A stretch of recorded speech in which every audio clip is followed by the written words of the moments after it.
하나님 아버지, 이 아침도 주의 귀한 권속들 원근 각지에서 부르시사 주의 말씀 듣게 하시며 기도하게 하시며 찬양하게 하시니 감사합니다. 아버지 하나님시여, 저희가 주님과 함께 거하는 주님과 동행하는 이 은혜를 영영토록 놓치지 않게 하여 주시옵소서. 오늘 하루뿐만 아니라 내일도 모레도 아버지, 저희가 사는 날 동안에 아버지 주님과 주님 말씀 앞에서 가장 가까이서 주님과 거하며 또 누리며 또 묵상하는, 그리고 주님을 섬기는 이 귀한 복을 저희가 잘 누릴 수 있도록 저희를 이끌어 주시옵소서. 아버지, 저희를 주의 은혜로 충만하게 채워 주시옵소서. 오늘도 주의 말씀을 저희가 듣기 원하오니 저희 마음에 주의 말씀의 씨앗을 뿌려 주시옵소서. 감사하며 예수 그리스도 이름으로 기도합니다. 아멘. 자, 오늘 우리에게 주신 하나님 말씀은요, 열왕기상 9장 1절부터 9절까지입니다. 열왕기상 9장 1절부터 9절까지 저와 여러분이 함께 읽겠습니다. 솔로몬이 여호와의 성전과 왕궁 건축하기를 마치며 자기가 이루기를 원하던 모든 것을 마친 때에 여호와께서 전에 기브온에서 나타나신 같이 다시 솔로몬에게 나타나사 여호와께서 그에게 이르시되 내 기도와 내가 내 앞에서 간구한 바를 내가 들었은즉 나는 네가 건축한 이 성전을 거룩하게 구별하여 내 이름을 영원히 그곳에 두며 내 눈길과 내 마음이 항상 거기에 있으리니 내가 만일 내 아버지 다윗이 행할 같이 마음을 온전히 하고 바르게 하여 내 앞에서 행하며 내가 네게 명령한 대로 온갖 일에 순종하여 내 법도와 율례를 지키면 내가 내 아버지 다윗에게 말하기를 이스라엘의 왕위에 오를 사람이 네게서 끊어지지 아니하리라 한 대로 내 이스라엘의 왕위를 영원히 견고하게 하려니와 만일 너희나 너희의 자손이 아주 돌아서서 나를 따르지 아니하며 내가 너희 앞에 둔 계명과 법도를 지키지 아니하고 가서 다른 신을 섬겨 그것을 경배하면 내가 이스라엘을 내가 그들에게 준 땅에서 끊어버릴 것이요 내 이름을 위하여 내가 거룩하게 구별한 이 성전이라도 내 앞에서 던져버리리니 이스라엘은 모든 민족 가운데서 속담거리와 이야기거리가 될 것이며 이 성전이 높을지라도 지나가는 자마다 놀라며 비웃어 이르되 여호와께서 무슨 까닭으로 이 땅과 이 성전에 이같이 행하셨는고 하면 대답하기를 그들이 그들의 조상들을 애굽 땅에서 인도하여 내신 그들의 하나님 여호와를 버리고 다른 신을 따라가서 그를 경배하며 섬김으로 여호와께서 이 모든 재앙을 그들에게 내리심이라 하리라 하셨더라. 아멘. 이 주어진 말씀을 가지고 나눌 오늘 설교의 제목은 성공 뒤에 오는 위기입니다. 솔로몬 왕은 여러 가지로 대단한 사람임에 틀림없는 것 같습니다. 그가 성취해낸 것도 그렇지만 지금 보면은 선지자들을 통하지 않고 직접 하나님께로부터 말씀을 받고 있지 않습니까? 하나님께서 직접 오셔서 말씀해 주시는 특권을 누리고 있습니다. 이상하게 이 솔로몬의 이 삶을 보면 선지자들이 그에게 와서 하나님의 말씀을 전하는 장면이 없습니다. 하나님께서 그에게 직접 오셔서 늘 말씀하고 있습니다. 하나님께서 그 사람을 특별히 사랑해서 그러실까요? 아니면 솔로몬 왕이 다른 사람의 말을 잘 듣지 않는 사람이어서 그럴까요? 어느 쪽인지 모르겠습니다만 어쨌든 그는 이런 큰 복을 누리고 있습니다. 우리가 누릴 수 있는 가장 큰 복은 무엇일까요? 하나님을 만나고 또 주님과 친교를 누리고 또 주님과 동행하는 그런 삶이 아니겠습니까? 온 우주 만물을 만드시는 전능하신 하나님, 그 만왕의 왕이신 하나님을 만나고 그분과 친교를 누리고 그분과 동행하는 것이 얼마나 놀라운 일입니까? 그런 면에서 볼 때 솔로몬은 정말 복받은 사람입니다. 최고의 복은 권력을 얻는 것도 아니고 부자가 되는 것도 아니고 세상에서 유명한 인사가 되는 것도 아닙니다. 최고의 복은 하나님을 만나는 것이요, 또 하나님과 친교를 누리고 주님과 함께 동행하는 그런 삶입니다. 세상에서 이보다 더 좋은 복은 없습니다. 우리는 복의 기준을 영적으로 바꿔야 합니다. 우리는 아직도 영적인 눈이 아니라 세상적인 눈으로 판단하고 평가하는 경우가 많습니다. 진짜 복은 세상에서 성공하는 것이 아니라 하나님과 늘 함께하는 것입니다. 그 사람의 삶 가운데서 하나님께서 정말 이 사람의 삶 가운데 정말 함께하시는구나, 이것이 나타나는 삶이 가장 복된 삶이고, 또 그러한 삶을 우리는 부러워해야 할 것입니다. 그러므로 우리는 오직 주님이 우리와 함께 하시도록 기도해야만 합니다. 내가 주님께로부터 멀어지지 않고 주님과 늘 가까이 하면서 동행할 수 있기를 우리가 원해야 할 것입니다. 조금 더 잘났든지 못났든지, 조금 더 많이 벌든 적게 벌든, 조금 더 잘 나가든 못 나가든, 이런 것이 뭐가 중요하겠습니까?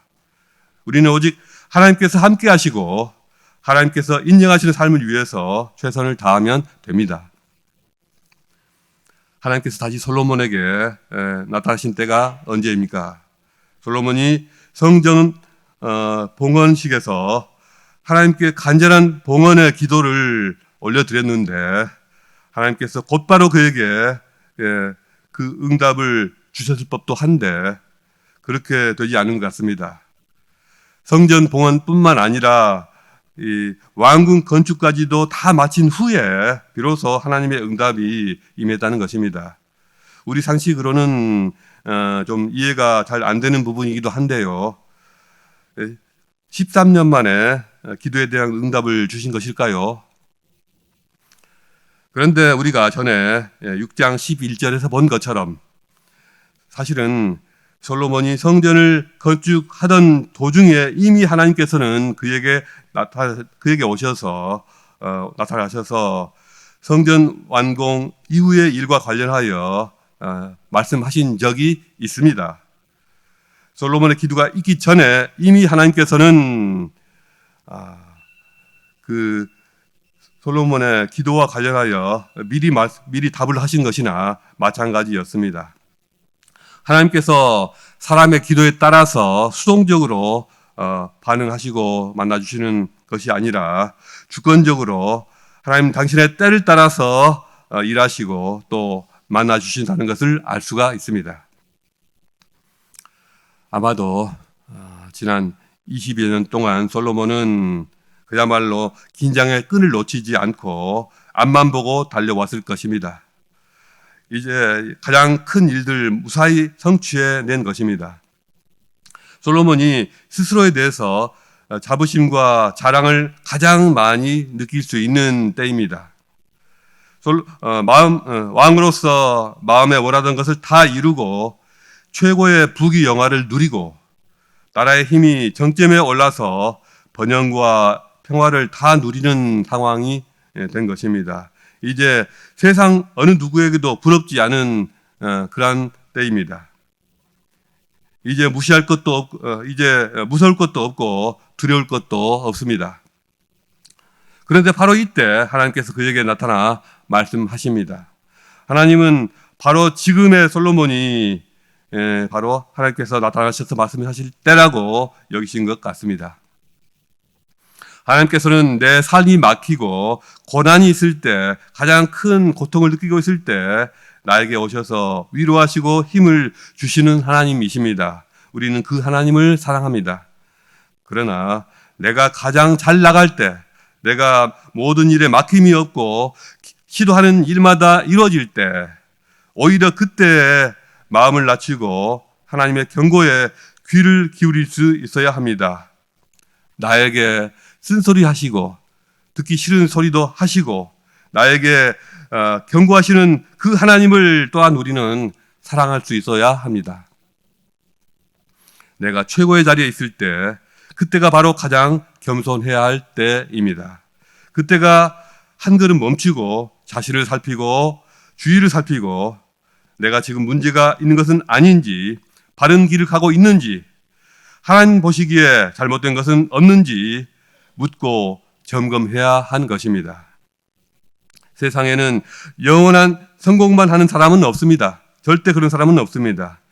성공했을 때 자신을 돌아보지 못하는 대부분의 사람들이 있고요. 또 자신을 돌아보면서 실패를 줄일 수 있는, 실패를 줄일 줄 아는 그러한 소수의 사람만 있을 뿐입니다.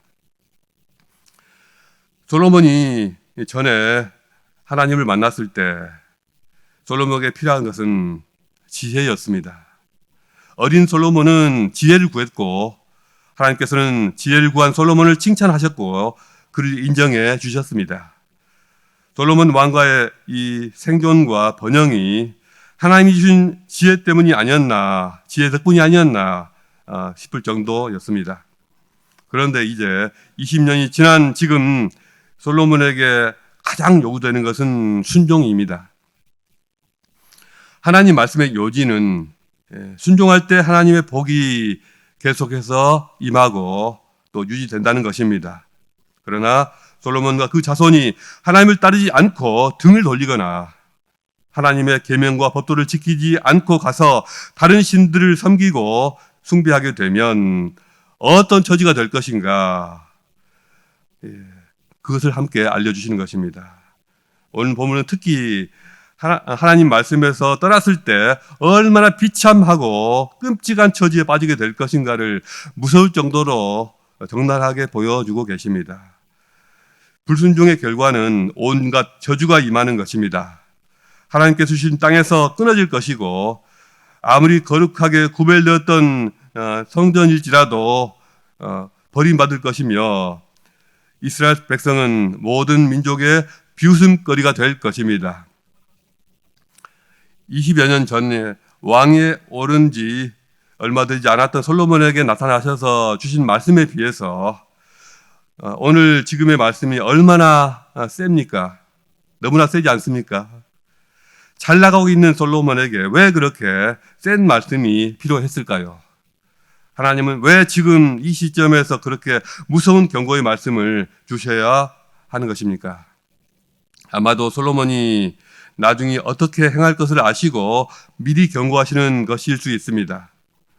어렵고 힘든 시절 모든 것이 처음이고 경험이 부족하고 두렵고 떨리는 마음으로 하나님을 찾던 그 시절에 비해서 지금은 솔로몬은 이제 노련한 왕이 되었고 또 너무나 많은 성공을 거두었고 이제 아무것도 두려울 것이 없는, 무서울 것도 없는 그러한 자가 되었습니다.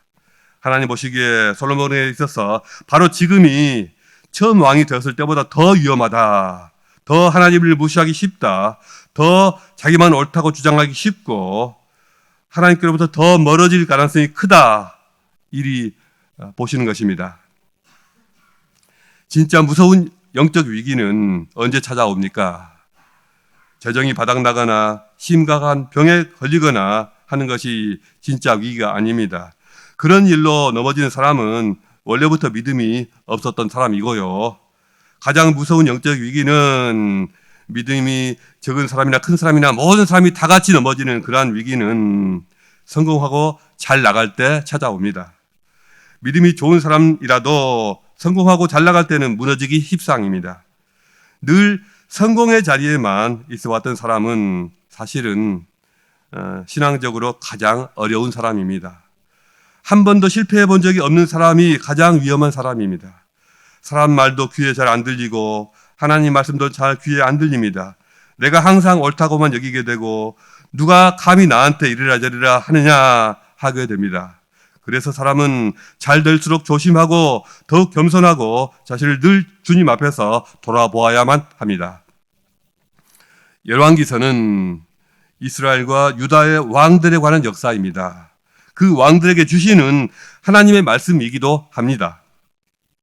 최고의 권력을 다 쥐고 있고 모든 것을 다 누리는 인간들에게 주시는 하나님의 말씀인 것입니다. 하나님께서 왕들에게 말씀하시고 또 말씀하십니다. 순종하라, 그리하면 하나님의 복이 임한다. 이것이 열왕기서를 관통하는 주제입니다. 구약시대 서민들이 가장 많이 읽었을 법한 시편 같은 그런 다른 책보다도 이 왕들의 스토리인 이 사무엘서와 열왕기서, 역대기서가 특별히 더 하나님 말씀에 대한 순종을, 이 순종이라는 주제에 더욱 집중하고 있습니다. 이스라엘 왕들에 대한 스토리의 처음 시작이 누구였습니까? 그런 왕들의 스토리의 시작이었던 사울 왕 때부터 이 순종이라는 주제는 이 첨예한 문제였습니다. 사울 왕 하면 떠오르는 말씀 있지 않습니까? 사무엘이 가로되 여호와께서 번제와 다른 제사를 그 목소리 청종하는 것까지 좋아하신 것 같이 좋아하시겠나이까? 순종이 제사보다 낫고 듣는 것이 순양의 기름보다 나으니 라고 하셨습니다. 사울 왕의 문제는 그 한 사람의 문제가 아니라 솔로몬 왕의 문제이기도 하고 또 다른 모든 왕들의 문제였습니다. 순종한다는 것은 무슨 의미이며 왜 이렇게 어려운 것인지는 사울 왕의 경우를 보면 잘 알 수 있습니다. 순종이란 첫째로 나에게 손해 나는 것을 감수해야 합니다. 그래서 쉽지가 않습니다. 사울은 아말렉에 속한 모든 것을 다 진멸을 하라는 그 주님의 명령을 무시하고 가치 없고 하찮은 것만 진멸하였습니다. 양과 소와 짐승이 가장 좋은 것과 기름진 것은 모두 살려두었습니다. 하나님께 순종하는 모양은 취하면서도 내가 크게 손해보는 것은 못하겠다는 것입니다. 순종이란 내가 손해보는 것도 기꺼이 감수하고 하나님의 뜻을 이루어 드리는 것입니다. 이것이 진정 주님의 뜻이고 주님의 공동체를 위한 것이고 하나님의 영광을 위한 것이라면 기꺼이 내가 손해를 볼 수 있다. 내가 손해를 감수하겠다. 이것이 순종입니다. 세움교회 모든 분들이 순종의 사람이 되기를 주님의 이름으로 축복합니다. 둘째로 순종이란 형식적으로 종교적인 모양새를 갖추는 것이 아니라 자신의 중심을 하나님께 내어드리는 것입니다. 하나님은 형식적인 예배를 원하지 않으십니다. 형식적인 종교적 그 형태를 우리에게 요구하시지 않습니다. 하나님의 말씀을 듣고 우리의 마음과 생각과 언어로 그 말씀을 품고 키워서 우리의 삶으로 이루어 드리는 것이 순종입니다. 하나님께서 솔로몬에게 요구하신 것도 바로 이것입니다. 네가 만일 내 아버지 다윗이 행함 같이 마음을 온전히 하고 바르게 하여 내 앞에서 행하라 하십니다. 마음을 온전히 하고 바르게 하라. 다시 말해서 너의 마음을 다른 어떤 것에게도 주지 말아라. 너의 마음을 나에게 달라. 너의 중심을 나에게 달라. 이것을 원하시는 것입니다. 하나님께 모든 마음을 드렸는가? 아니면 종교적 예식 속에 묻혀서 그 뒤에 숨어서 딴 생각하고 있지 않은가? 하나님을 따르는 척만 했는가? 이것이 다윗 왕과 사울 왕의 이 차이였고 그 뒤리는 모든 왕들마다 선택해야 될 양자택일의 길이었습니다. 하나님께서는 사무엘서와 열왕기서에서 왕들의 끊임없이 마음의 중심으로 하나님을 섬길 것을 요구하셨습니다. 하나님께서 가장 먼저 충성과 순종을 요구하신 대상이 바로 이스라엘과 유다의 모든 왕들이었습니다. 하나님께서는 나라 안에서 모든 일반 백성들보다도 왕들에게 먼저 순종을 요구하십니다. 하나님께서는 사회 속에서 아직 미성숙한 어린이들이나 후배들보다는 장성한 어른들과 리더들에게 더욱 순종을 요구하십니다. 하나님께서는 가정 안에서 어린 자녀들보다는 아버지와 어머니들에게 더욱 먼저 순종을 요구하십니다. 왕들은 자신을 다스리는 나라와 백성들을 위해서라도, 또 어른들은, 또 선배들은 자신들의 공동체와 후배들을 위해서라도, 그리고 부모는 가정에서 자녀들을 위해서라도 하나님 앞에 올바르게 서야 하고 말씀에 힘써 순종해야 합니다. 하나님은 무릇 많이 받은 자에게는 많이 요구할 것이요 많이 맡은 자에게는 많이 달라 하시는 그런 하나님이십니다. 하나님은 정의와 공의 하나님이시기 때문입니다. 우리가 장차 영원하신 하나님 앞에 서게 될 것을 생각한다면 많이 가진 사람을, 또 잘 나간 사람을, 남의 위에 서 있는 사람을 부러워할 하등의 이유가 없습니다. 사람들은 자신이 가진 것, 자신이 지금 밟고 서 있는 그것들이 하나님 앞에서 상급이 되기보다는 오히려 부채가 될 것입니다. 하나님께서 그들에게 더 많은 것을 요구하실 것입니다. 최고의 성취를 이루어내었던 솔로몬 왕조차도 자신이 이뤄낸 것으로 인해서 의와 평강을 누리지 못했습니다. 많은 것을 성취하고 이뤄내는 사람은 그만큼 더 두려워하고 더 자신을 비우고 하나님 앞에서 자신을 낮춰야 할 것입니다. 오늘 솔로몬에게 주시는 경고의 말씀을 나에게 주시는 말씀으로 여기고 깊이 마음에 새기는 저와 여러분 되시기를 주님의 이름으로 축복합니다. 이 말씀 생각하시면서 자유롭게 기도하시다가 돌아가시겠습니다.